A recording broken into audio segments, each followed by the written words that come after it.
83 സങ്കീർത്തനം. ദൈവമേ, മിണ്ടാതെ ഇരിക്കരുതേ. ദൈവമേ, മൗനമായും സ്വസ്ഥമായും ഇരിക്കരുതേ. ഇതാ നിന്റെ ശത്രുക്കൾ കലഹിക്കുന്നു, നിന്നെ പകയ്ക്കുന്നവർ തല ഉയർത്തുന്നു. അവർ നിന്റെ ജനത്തിന്റെ നേരെ ഉപായം വിചാരിക്കുകയും നിന്റെ ഗുപ്തന്മാരുടെ നേരെ ദുരാലോചന കഴിക്കുകയും ചെയ്യുന്നു. വരുവിൻ, ഇസ്രായേൽ ഒരു ജാതിയായിരിക്കാതെ വണ്ണം നാം അവരെ മുടിച്ചു കളക. അവരുടെ പേർ ഇനി ആരും ഓർക്കരുത് എന്നവർ പറഞ്ഞു. അവർ ഇങ്ങനെ ഐക്യമത്യത്തോട് ആലോചിച്ച് നിനക്ക് വിരോധമായി സഖ്യത ചെയ്യുന്നു.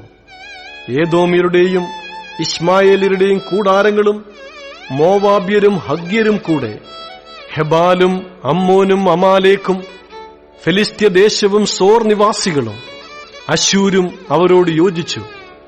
അവർ ലോത്തിന്റെ മക്കൾക്ക് സഹായമായിരുന്നു. മിദ്യാനിയരോട് ചെയ്തതുപോലെ അവരോട് ചെയ്യണമേ. കീശോൻ തോട്ടിങ്കൽ വെച്ച് സിസരയോടും യാബിനോടും ചെയ്തതുപോലെ തന്നെ. അവർ എൻദോരിൽ വെച്ച് നശിച്ചുപോയി. അവർ നിലത്തിന് വളമായിത്തീർന്നു. അവരുടെ കുലീനന്മാരെ ഓരേബ്, സേബ് എന്നവരെ പോലെയും അവരുടെ സകല പ്രഭുക്കന്മാരെയും സേബഗ്, സൽമുന്ന എന്നിവരെ പോലെയും ആക്കേണമേ.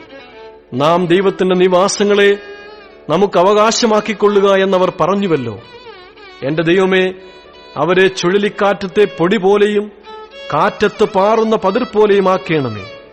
വനത്തെ ദഹിപ്പിക്കുന്ന തീ പോലെയും പർവ്വതങ്ങളെ ചുട്ടുകളയുന്ന അഗ്നിജ്വാല പോലെയും നിന്റെ കൊടുങ്കാറ്റുകൊണ്ട് അവരെ പിന്തുടരേണമേ. നിന്റെ ചുഴലിക്കാറ്റുകൊണ്ട് അവരെ ഭ്രമിപ്പിക്കണമേ. യഹോവേ, അവർ തിരുനാമത്തെ അന്വേഷിക്കേണ്ടതിന് നീ അവരുടെ മുഖത്തെ ലജ്ജാപൂർണമാക്കണമേ. അവർ എന്നേക്കും ലജ്ജിച്ചു ഭ്രമിക്കുകയും നാണിച്ചു നശിച്ചു പോവുകയും ചെയ്യട്ടെ. അങ്ങനെ അവർ യഹോവ എന്ന നാമമുള്ള നീ മാത്രം സർവ്വഭൂമിക്കും മീതെ അത്യുന്നതൻ എന്നറിയും.